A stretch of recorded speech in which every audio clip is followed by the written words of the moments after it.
dozens of people being prosecuted, hundreds, thousands. Stories of mass internment camps have been trickling out. Do you think you'll see your husband again? This period of mourning is taking place in a real climate of fear. The humanitarian crisis that is unfolding in front of our eyes here. This is one of the cells? Come on in here. We're flying over ISIS front lines. This is the only protection we have. The nerves are still very much on edge. Firefighters have been battling this blaze for weeks. What do you say to people who question climate change? We need to do something now. Ivan Watson, CNN. I'm Paula Hancock in Seoul. This is CNN.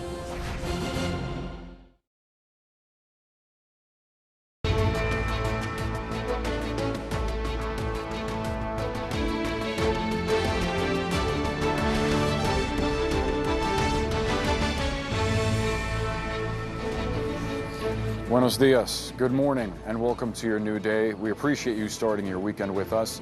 It is Saturday, May 28th. I'm Boris Sanchez, joining you this morning live from Uvalde, Texas. And I'm Christy Paul, and Boris, I cannot get over the scene behind you and the conversations you are having with people as we just try to reconcile what's happened in the last 10 days. It is incredibly heartbreaking, Christy, and yet at this point, utterly predictable. We begin with the nation reeling from 2 mass shootings in just 10 days. The nation coping with dual, senseless tragedies that defy reason and infuriate those pleading with lawmakers to do anything to prevent them. Today, Vice President Kamala Harris attending a memorial service for one of the victims of the mass shooting in Buffalo, New York. You'll remember, 86-year-old Ruth Whitfield was one of 10 people gunned down at a supermarket. Authorities say the gunman in that shooting was motivated by racial hatred. And just 2 weeks after visiting the site of that shooting in Buffalo, President Biden coming here tomorrow to Robb Elementary School in Uvalde to yet again console the families of victims at the scene of only the latest heartbreaking mass shooting. This morning, we're also learning minute by minute excruciating details of the tragedy that unfolded here, with 21 dead, 2 teachers, and 19 children, most no older than 10 years old. Investigators now admit that mistakes were made in the response to this attack, including waiting to confront the gunman who opened fire inside of a 4th grade classroom. 80 minutes passed between the first 911 call, reporting that there was a man outside the school with a gun, and the moment that a tactical unit finally entered the classroom where the gunman was holed up. We've learned that as many as 19 officers were in a hallway right outside the classroom as terrified students were calling 911, pleading for police to breach that room and confront the gunman. To bring us up to speed on the investigation, let's bring in CNN national correspondent Jason Carroll. He's been here following this story seemingly from the beginning. Yeah. Jason, what's the latest in the investigation? Let's start Well, there. as you know, Boris, you've been out here as well. It took a lot of pushing, first of all, to get authorities to finally admit that mistakes had been made. Parents were out here asking, pleading with officers, saying, why are you waiting to go in there? Those of us in the media were out here asking some of the same questions.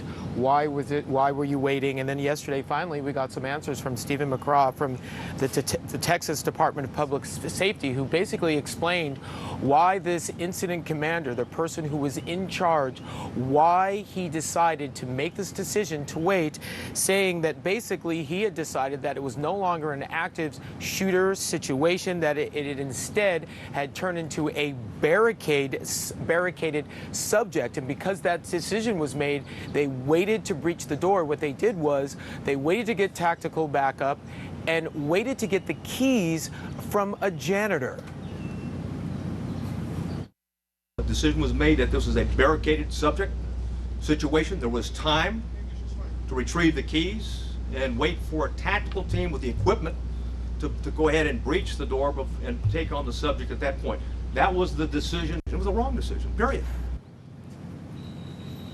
Again, admitting that that was a grave mistake. And while they were waiting, we do now know that children were calling 911 from inside that classroom, pleading, begging for officers to send police. And so now, Boris, of course, the question is that we're hearing from parents is accountability. Who's going to be held accountability and what that accountability is going to look like?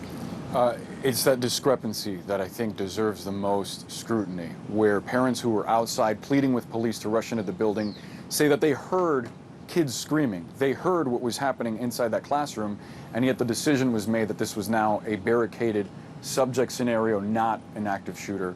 A lot of questions still to be answered. Jason Carroll, we appreciate you walking us through all of that. Let's turn now to Florida Congressman Democratic Congressman Ted Deutsch. He knows this kind of tragedy, sadly, all too well. Marjory Stoneman Douglas High School, the site of the Parkland shooting, falls in his district. Congressman Deutsch, we appreciate you getting up early for us. I hate that we have to chat under these circumstances, but there was a lot of scrutiny over the law enforcement response in Parkland. And similarly, now there's outrage in this community. I wonder, in the context of your experience in Parkland, what's your message to this community about the way that officials here responded? Well, I know what the community is feeling now from the families that I've gotten to know so well in Parkland, and this is going to be a long process, and day by day things are going to come out that are going to raise people's emotions. I hope that the people of Uvalde understand, just like my community came to understand the way the country stood with them. Ultimately, they're going to want to make sure that there's accountability. If anything wasn't done correctly, they're going to want to make sure that that there's a full understanding of everything that happened today that led ultimately to the tragic deaths of their kids and loved ones. But while that plays out, we can't afford to fall into this trap where we skip from subject to subject and miss the opportunity that we have to do something significant that can help prevent the next mass casualty event, the next mass shooting. There's an opportunity right now for us to come together, and we have to take advantage of it. That's what we've got now, and I know that the community will feel this pain for some time. But all these years, almost 5 years later in Parkland, the families are fighting every day to make sure that laws are put in place that prevent another family from feeling what they felt, or tragically what the families in Uvalde and too many other places around America feel so often. Well, let's get into that, Congressman. There have been more than 30 mass shootings in schools just this year in the United States. You watched, as you noted, what happened in Parkland, where there was outrage in the community. There was national outrage. It led to this widespread effort to effect change, but it ultimately failed. How would you console the loved ones of victims here that we've heard from in Uvalde who want substantial change, who say they want to make this political, when it's not clear that it's ever going to actually happen, that the pattern is going to break? Right. Well, first of all, I want to respectfully reject the notion of failure after Parkland. The state of Florida, which is hardly known to be the most progressive state in America, passed meaningful gun safety legislation because people came together to do it. In this case, it's pretty straightforward. We know what the issue is, and we just can't get into this trap where we let the gun companies say that it's not about guns, it's about something else. It's always about something else. The answer is it's about everything. Governor Abbott's right. We need to surge mental health professionals into Uvalde and every underserved community in America for mental health access. That's true. But at the same time, we've got to be clear that if you have a violent history, you don't get to walk into a gun show and leave with a firearm. But if we don't check, we don't know. And then all of our kids could be at risk. That's why the Senate should pass H.R. 8. That's what it does. And it's got polling, it's supported by the American people between 85 and 90%. And in Florida, we know that just as you can't buy a handgun nationally if you're 18 years old, In Florida, the age was raised to buy any gun to 21. Well, in this case especially, why should an 18-year-old who can't buy a handgun be able to walk into a store and buy an AR-15? So we ought to raise the age to buy a gun to 21. That's got broad support. And just one other one, the fact is that when a shooter is able to shoot off 30 rounds at a time, it's the most horrific thing that we could imagine, and we've seen it play out over and over. So we should limit the size of the size of these magazines, so that a shooter, God forbid, they get into a school, has to change cartridges. It gives people the opportunity to try to save more lives. Every time a shooter needs to reload, there's another chance to stop him and save lives. We can do that now too. And last thing, if you've got firearms in your house and you have small kids in your house, then you should keep your gun locked up. That's what safe storage laws are. These are all things that are straightforward, and they're not partisan, and we can no longer let the gun companies try to convince people that this is some big partisan issue. Only in Washington is this a partisan issue, not in the real world, where people are dying on a regular basis because people who are a threat to themselves and their community are getting access to terrible, deadly firearms. Congressman, I think that part of the reason that legislation has failed on a national level is because there are people out there who believe that access to these weapons is enshrined in the Bill of Rights. I'm wondering what your argument is to those who say that this is in the Constitution and it is a right, not a privilege. No. That's the biggest false statement in this whole debate. The fact is that everyone understands people with violent histories shouldn't be allowed to get firearms, to buy firearms. There's no constitutional right for a dangerous person to have a firearm. We have laws in place that require a background check if you go buy a gun in a gun store. So we have to close the loophole that says but yet, Congressman, there's no violent history check. Forgive me. Forgive me, Congressman. I appreciate that you're saying that if someone has a violent history, they shouldn't have access to these weapons. The shooter in this case, those laws, any background check wouldn't have prevented him from getting those weapons. He got them legally. And we can list a number of cases where background checks were either passed or there were either flaws in the background check system. I'm thinking of another shooting here in Texas at a church just a few years ago. Are background checks enough to prevent these kinds of massacres? Here's what we always do, and it pains me when this happens because it happens every time.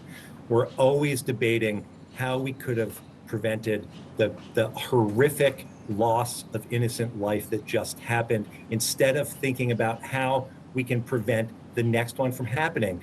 No, the background check law isn't going to save every life. It's not going to prevent every shooting.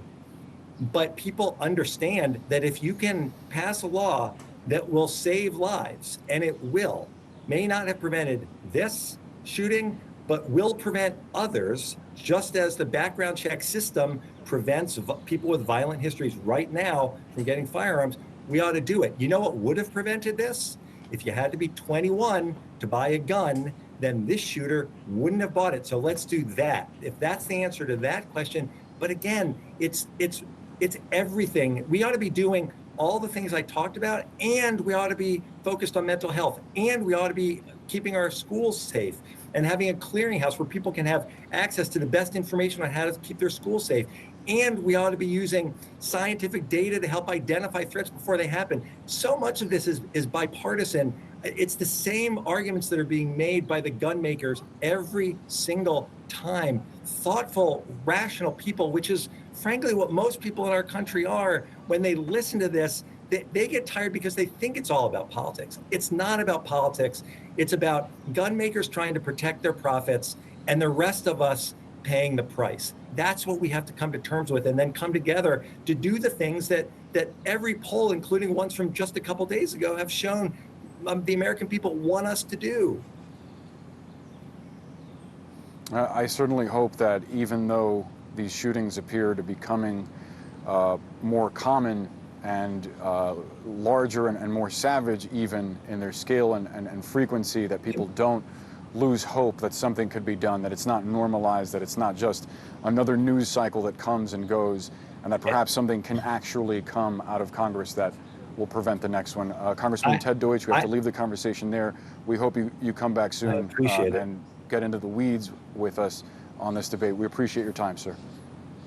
Thank you for having me. Of course. The end of the school year is supposed to be a time of celebration, but in Uvalde, Texas, just 2 days before the summer break, 21 families are preparing for funerals as an entire community is in mourning over the massacre at Robb Elementary School. 3 days after 21 innocent lives were taken, we're learning more about the loved ones this small town is grieving. Don't forget them, please. Do something about it, I beg you. Miranda Mathis was 11 years old. A friend of her mother's told the Washington Post Miranda was a fun, spunky, bright little girl. 10-year-old Rogelio Torres, his aunt telling CNN affiliate KSAT he was a, quote, very intelligent, hardworking, and helpful person. He'll be missed and never forgotten. Maite Rodriguez, also 10 years old. Her mother Anna says Maite dreamed of becoming a marine biologist and wanted to attend college at Texas A&M. In a touching Facebook tribute, Anna calls her daughter, quote, sweet, charismatic, loving, caring, loyal, free, ambitious, funny, silly, goal-driven, and her best friend. Other victims' names have also been confirmed. Layla Salazar, 11 years old. McKenna Lee Elrod, Alethea Ramirez, and Jace Carmelo Luevanos, all just 10 years old. And in a tragic twist, the husband of Irma Garcia, one of the murdered teachers, has also died. According to the Archdiocese of San Antonio, Joe Garcia suffered a heart attack after news of his wife's death and passed away on Thursday. The couple had been married more than 24 years and were high school sweethearts. They came to Mass every Sunday. Father Eduardo Morales of Sacred Heart Church in Uvalde knew the family well and greeted Irma as she walked into service on Sunday morning. He says the couple were a fixture in the community and leave behind 4 children who he privately consoled shortly after Joe's death. I've told the community that in my own family, when we've had a death, that it's the church and prayer that has gotten us through all this. Not that it takes the pain away. The Garcias among a list of names, of lives cut too short. Eva Mireles, Ameri Garza, Uzziah Garcia, Javier Lopez, Jose Flores Jr., Lexi Rubio, Annabelle Guadalupe Rodriguez, Jacqueline Casares, Tess Mata, Nevea Bravo, Ellie Garcia, Jayla Silguero, Elijah Torres, names that will forever be etched in the memories of those touched and affected by this horrible tragedy. Jose Flores, show him to the state, the nation, show him to the world. When he died, I died hard with him.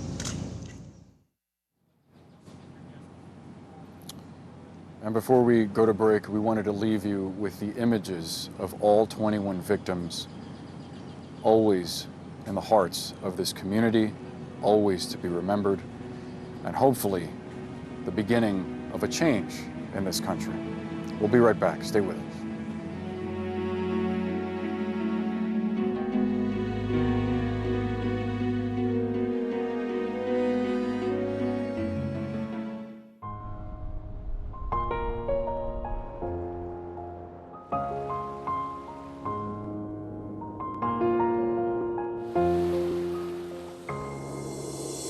We share this place, we all belong.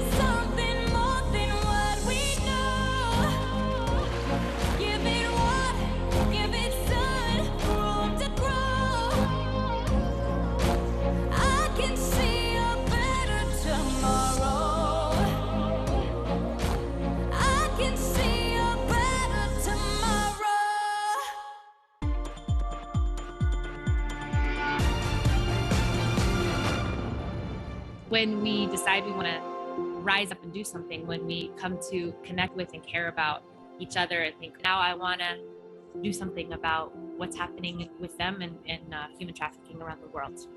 My name is Sarah Davison Tracy. I'm an author, and I just published a book called No Longer Untouchable, a story of human trafficking, heroism, and hope. I wrote the book over the last 7 years in collaboration with 5 young women, 4 of whom were trafficked out of Nepal into India. Devi Sarahana Bhatti is one of our 5 storytellers. She has been a leader. She has been a visionary for this book, but also for her people in Nepal. I have 1 brother and 5 sisters. One sister, she was sold out into brothels in India when she was very little. So it was very long time, my parents and we were looking for her. But there was a big challenge for us how to rescue her, how to, get her back to Nepal. I wrote this book with the hope and the dream that these stories would elevate these young women's voices and would bring freedom to the many, many millions who are not yet free.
Even amid the devastating tragedy in Uvalde, the top gun lobby in the United States, the National Rifle Association, pushed ahead with its annual convention held in Houston, just a few hundred miles away from here.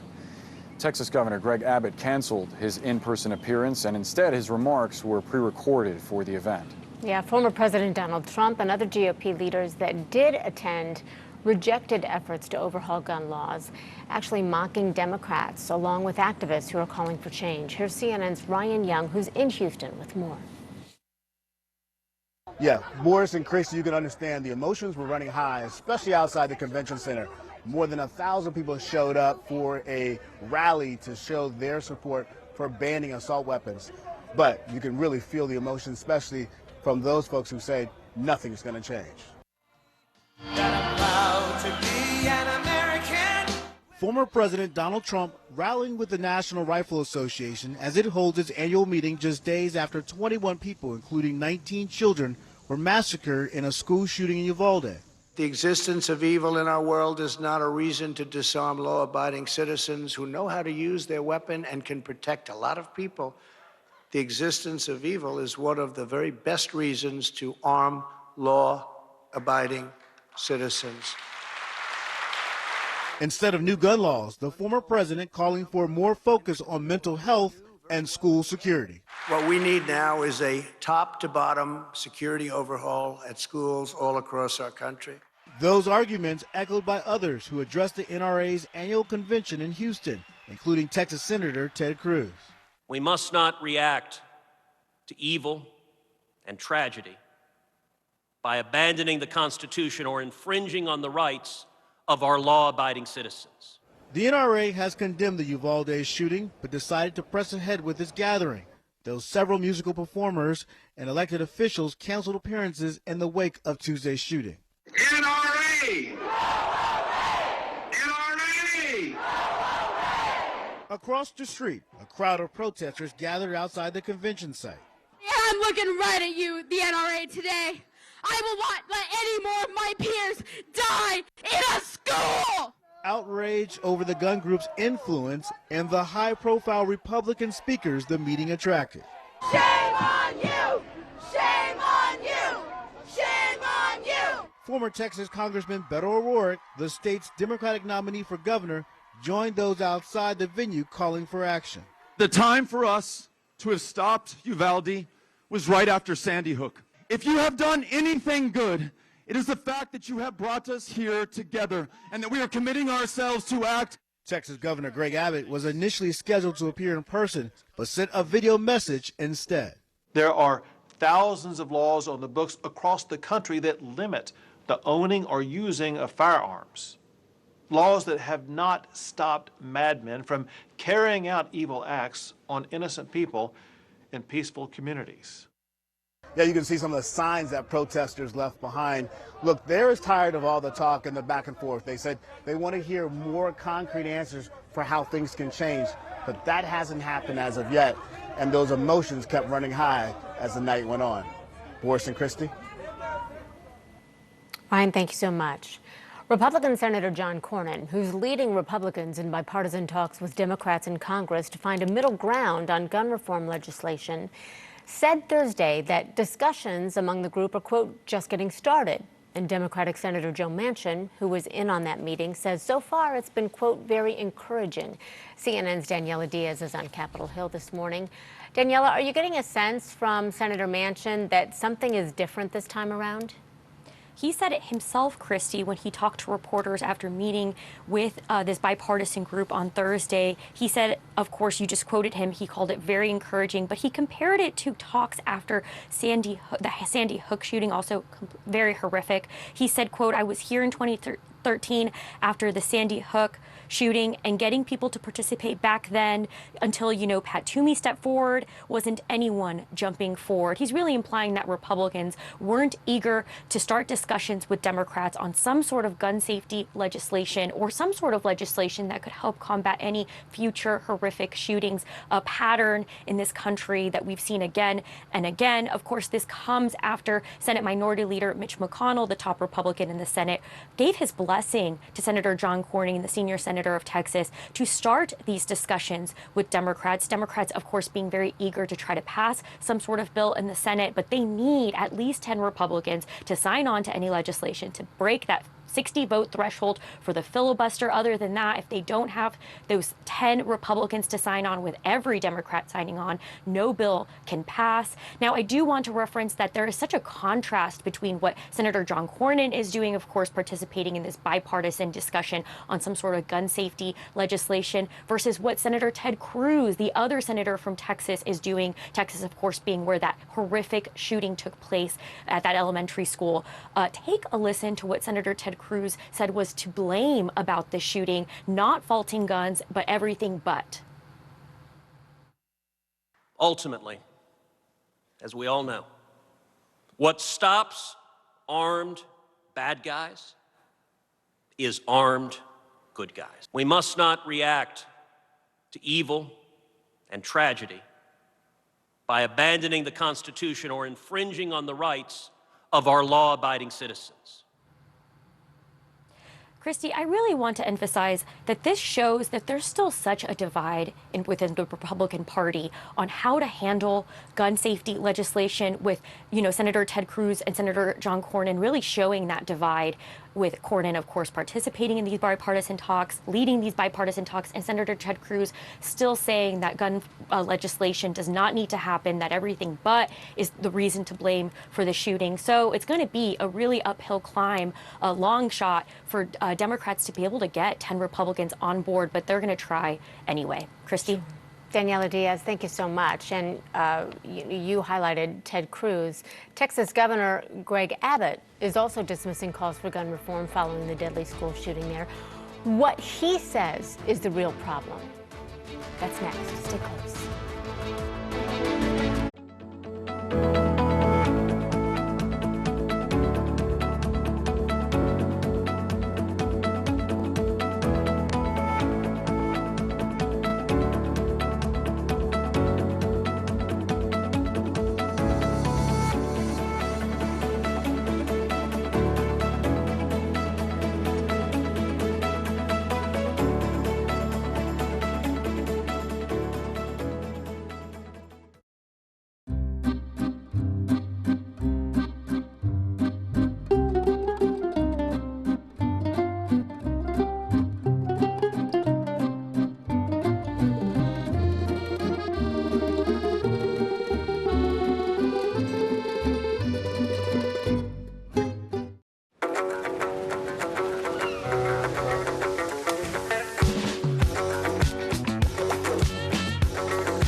try to be global and we try to be smart.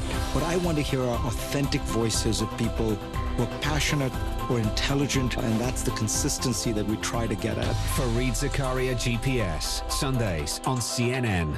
Coronavirus. To get daily news updates in your inbox, sign up for the CNN newsletter. Coronavirus. Fact versus fiction.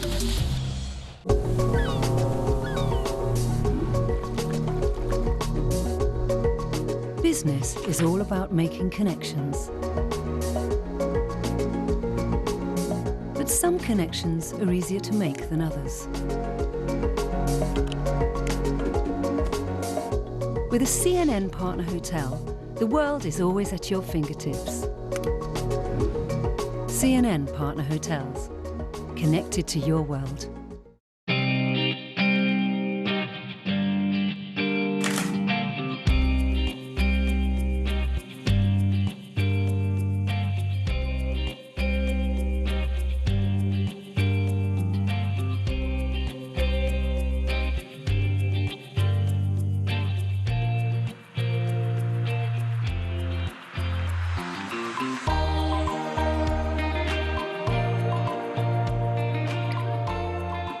This is CNN. More people get their news from CNN than any other news source.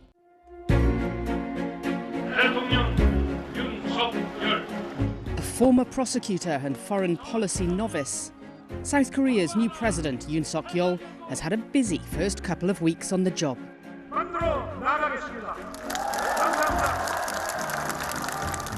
Hosting US President Joe Biden for a summit and three-day visit. Dealing with the threat of North Korea, which launched a number of ballistic missiles this year, some just days after our interview. What would your message to Kim Jong-un be? And signing up for an American pact that China, South Korea's main trading partner, does not like. Coming up on this special edition of Talk Asia, President Yoon Suk-yeol speaks exclusively to CNN in his first interview since taking office.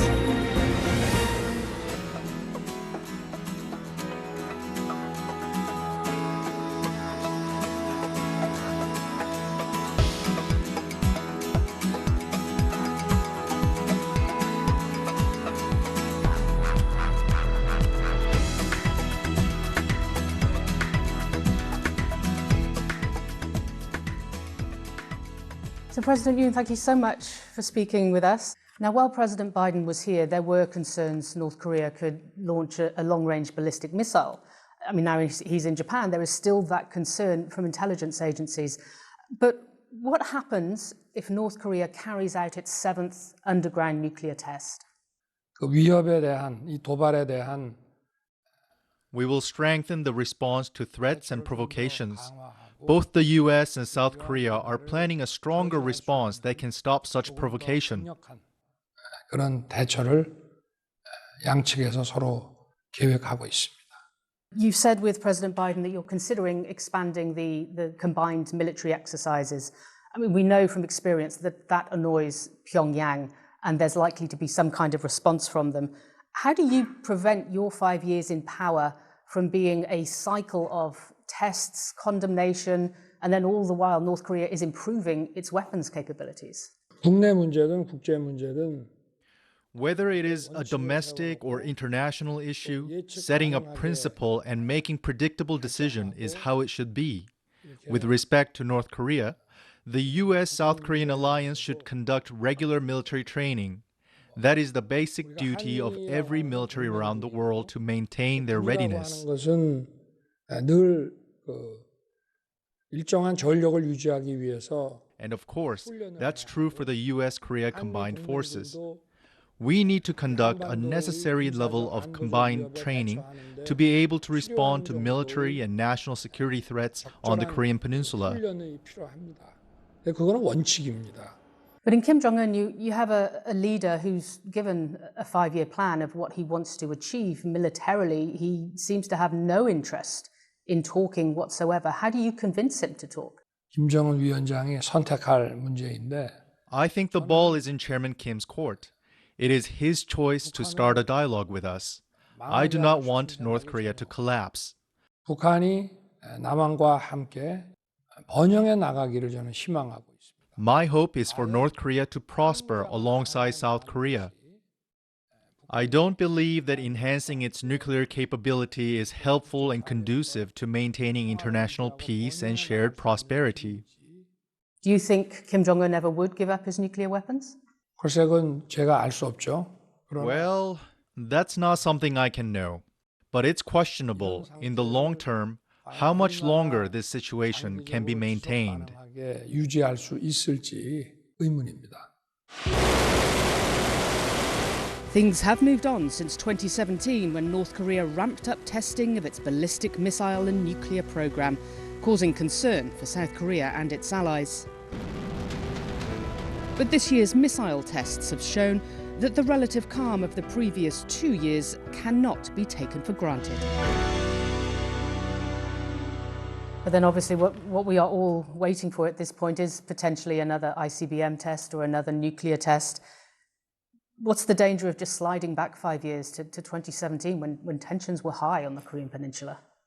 돌아가는 것이 아니고 보편적인 국제 We're not going back 5 years. I believe our domestic and foreign policy must operate based on universal international norms and values. 이게 어떤 일시적인 Just to temporarily escape North Korean provocation or conflict is not something that we should do. 많은 사람들은 그거를 뭐 불종 외교라고도 표현을 하지만 Many call it servile diplomacy, but the policy of being over-concerned about the other side's feelings does not work and has proven to be a failure in the past 5 years. 효과가 없고 실패했다고 하는 것이 지난 5년 동안에 이미 증명이 됐습니다. One thing I did want to ask was about COVID in North Korea. Now, you've offered to help with vaccines and masks, testing kits. President Biden has also offered to help North Korea. But, I mean, from Kim Jong-un's point of view, it would be very difficult for him to publicly accept aid from the US and from South Korea. How can you ensure aid gets to the North Korean people who really need it without it being rejected by the leader? 북한이 어떤 방식이든지 이걸 수용을 해서 If North Korea accepts these medical supplies to quickly distribute them to its people, we will provide them in any method North Korea wishes. It could be through a third country or an international organization. We are fully prepared. Coming up, on President Joe Biden's first official trip to Asia, his message to Kim Jong-un was short and sweet.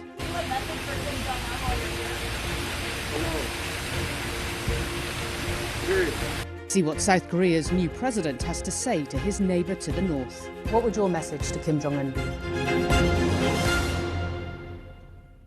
20,000 naira for free. 20,000 naira bonus. Is your line blocked? Then move to Glow. I'm reconnected. Because we've all reconnected. And it's simple, simple. Dial *109# and link your NIN to your new or existing Glow number. Get up to 20,000 naira for free with Glow. 20,000 naira bonus free. Yes, so free. Naija, what are you waiting for?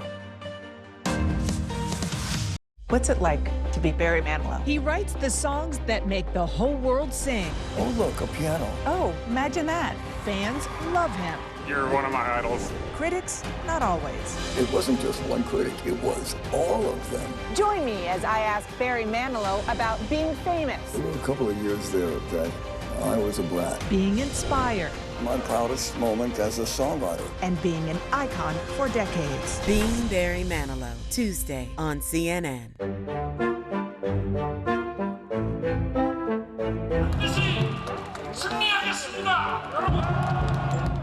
President Yoon Suk-yeol won South Korea's closest election in history, a conservative leader in his very first job in politics. 기호 2번 윤석열. He campaigned to strengthen the alliance between his country and the United States, a plan he is now putting into action.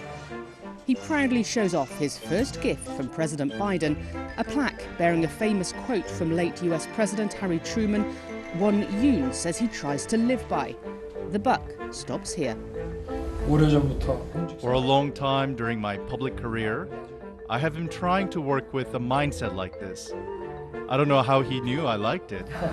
이 글귀를 되게 좋아한다는 거를.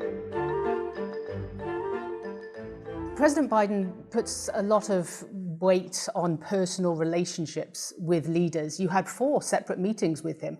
How is your dynamic with President Biden? 바이든 대통령과 We had a long conversation and mainly we spoke of the universal norms and values. 바이든 대통령도 President Biden is a politician, but he was a lawyer, and so am I. We spent much time speaking about the commonalities in the constitution of our two countries and their shared values. 거의 차이가 없이 During that time, we mutually affirmed that they almost perfectly align. 일치한다고 하는 것을 서로가 확인하는 그런 시간이었습니다. Now, you agreed with President Biden that US strategic assets could be deployed to South Korea in a timely and coordinated manner if necessary. What military assets would you want to see on the peninsula? I mean, what does a strong deterrence look like for you? 어떤 공격을 받았거나 또는 공격에 준하는 어떤 위협이 있을 때 In case of a direct military invasion or in case of imminent threat equal to an attack, it would involve advanced conventional arms including fighter jets, missiles, and nuclear weapons. 무기들이 전부 포함된다고 볼 수 있습니다. Would you allow US tactical nuclear weapons on the peninsula? 아직 우리 대한민국 Deploying tactical nuclear weapons on Korean soil was not yet discussed. Now, President Biden, while he was here, was asked for his message to Kim Jong-un. His message was, hello, period. What would your message to Kim Jong-un be? 특별히 메시지를 남긴다고 I don't know how Chairman Kim would perceive it if I leave a particular message. 북한이든 어떠한 국가든 But whether it's North Korea or any other country in the international community, they should join the universal values and norms for peace and common prosperity. Now, President Biden has said how important it is for Seoul and Tokyo to have good economic and military cooperation. It also clearly helps the United States. But many governments before yours have tried and not managed to resolve these historical issues. How can you do this differently? 한일과의 관계는 We must quickly restore our relations to the period when we shared the best relations since the diplomatic normalization of 1965. 지금부터 한 5, 60년 전에 The time of normalization, which was 50 to 60 years ago, was not long after we escaped Japan's occupation. And in a way, the anti-Japanese sentiment among our people was stronger than it is now. 그러나 그때도 서로에게 그 미래를 위해서 But even then, we normalized diplomatic relations for each other's future and have been developing relations since. 50 to 60 years have passed since then. It's important for the two countries to think of each other's future. Of course, the historical issue is an issue of national identity and the education of the coming generation. But that cannot come before the present and future of our country. When the two countries develop each other's future, It is my belief that the issue of past history can be well resolved too. 과거의 그 역사 문제도 양국 간에 잘 해결될 수 있을 것이라는 믿음을 저는 가지고 있습니다. Up next, relations between the US and China may be strained, but what does South Korea's new president have to say to its largest trading partner? Are you anticipating a new kind of relationship with China?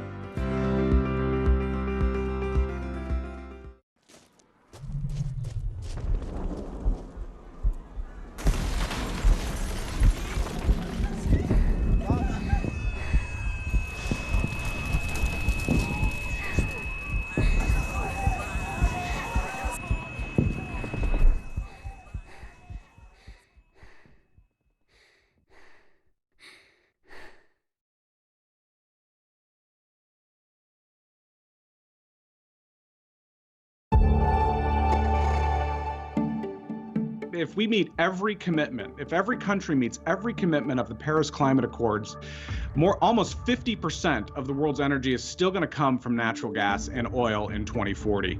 And that means we need more investment in this sector, not just in the United States, but throughout the world. While at the same time, we need to be reducing emissions. And that's a top priority for us as well. In fact, the American Petroleum Institute came out with a policy just last year on how you can continue to invest in American oil and gas while at the same time reduce emissions. And we have a good record. In fact, in the power sector, just in the last 15 years, we've been able to reduce emissions by 40%. And most of that is because of a fuel switch that has gone on from coal to natural gas. We want to be able to continue to export that environmental progress throughout the world.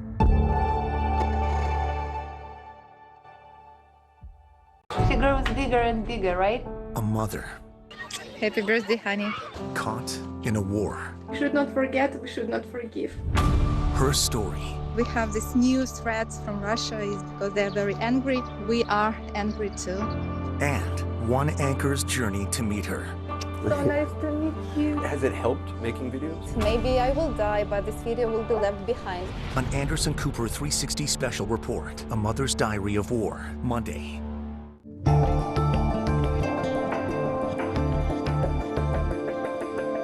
US President Joe Biden was in Asia this week to reconnect with allies and launch an economic group with 13 nations, South Korea included. Thank you all for joining today. The Indo-Pacific Economic Framework is widely seen as an economic counter to China. Beijing has already made its anger known on that, and also the group known as the Quad, or Quadrilateral Security Dialogue, an informal working group made up of the US, Australia, India and Japan, which South Korea is considering joining. So this brings me to President Biden's Indo-Pacific Economic Framework, which you have shown interest in being part of. You've also shown interest in being part of the Quad, if invited. Why do you feel it's important for South Korea to be part of these groups? 먼저 인도 태평양 프레임워크라고 하는 것은 First of all, the Indo-Pacific Framework doesn't have a set content like the FTA. 그런데 이거는 인도 태평양 지역의 However, it is in the process of forming the norms and rules for economy and trade in the Indo-Pacific region. If we don't actively participate in the process of making these rules for economic exchanges and trade with the countries within the Indo-Pacific region, it would be a great loss to our national interest. So I think it's only natural that we participate in this. 그리고 쿼드 문제는 And with respect to Quad, we are now thinking of joining the working groups, such as in areas of vaccine, climate change, and emerging technology. 쿼드 참여 문제에 대해 However, becoming an official member, this is something we and the members of the Quad are still cautious about. 그런 상태라고 보시면 될 것 같습니다.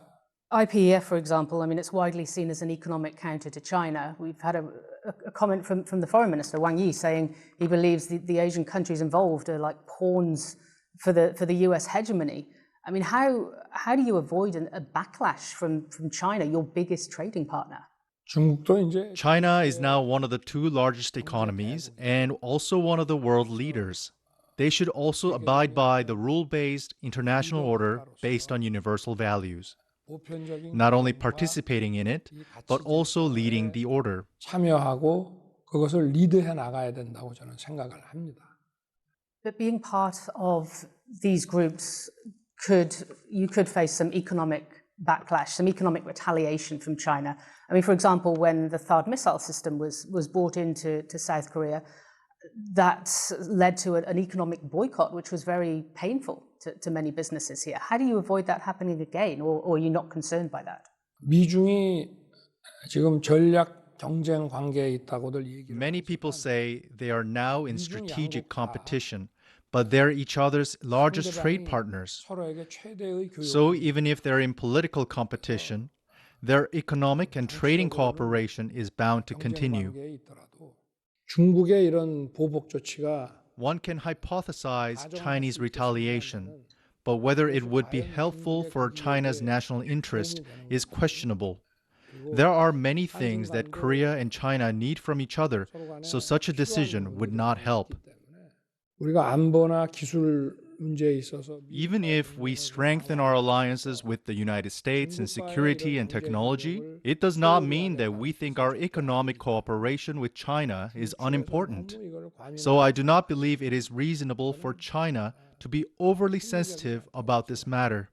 Now, in your joint statement with President Biden over the weekend, you also mentioned the importance of maintaining peace and stability in the South China Sea, in Taiwan Strait.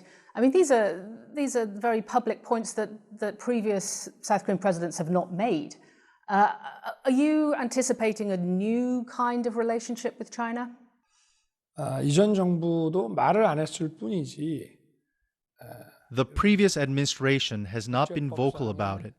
But the value of open sea lanes based on international law, or the rights to free passage in the sea, where many interests depend, including the energy supply lines of our neighboring countries, has all been acknowledged.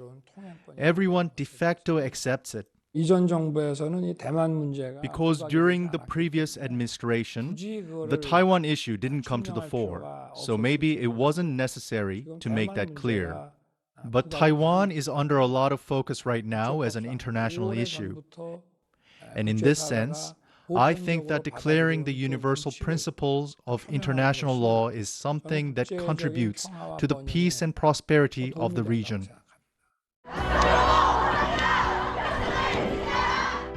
Up next, from international tensions to domestic strife, how South Korea's new president angered feminists during his campaign and what he plans to do about it. South Korea is at or near the bottom in many surveys across the board when it comes to gender equality. How are you going to address this issue?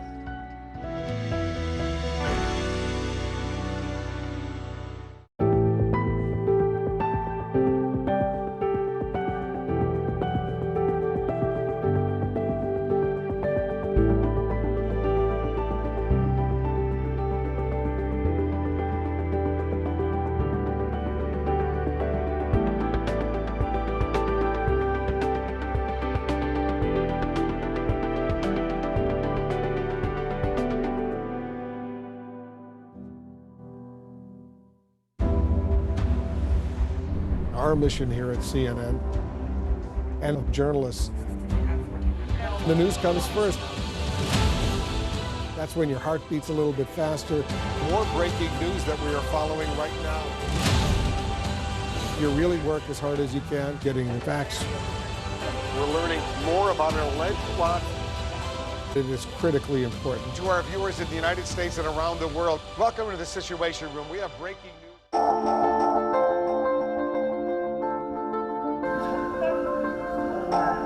President Yoon Suk-yeol won South Korea's recent election with the campaign taking a tougher stance on corruption and inequality, but he was not embraced by everyone. Women's rights groups accused him of appealing to anti-feminist voters by promising a series of measures threatening to undermine small gains to gender equality made in recent years. In a country where many women feel discriminated against, I asked this Conservative president how he will bring all parts of the country on board. One question about gender equality, which was a very prominent topic during the election here. And during the campaign, you did say that you were considering abolishing the Ministry of Gender Equality. Now, South Korea is at or near the bottom in many surveys across the board when it comes to gender equality. How are you going to address this issue? 한국이 굉장히 오랫동안 In Korea, for a very long time, a fair opportunity for women was not guaranteed. The idea that women must be given a fair opportunity has been weak, not only in law and institutions, but also in many Korean people's consciousness, even among women. And during my presidential campaign last year, I had many conversations with men and women in their 20s and 30s. And I believe that this is not only the problem of gender, but all Korean people should be guaranteed an actual fair opportunity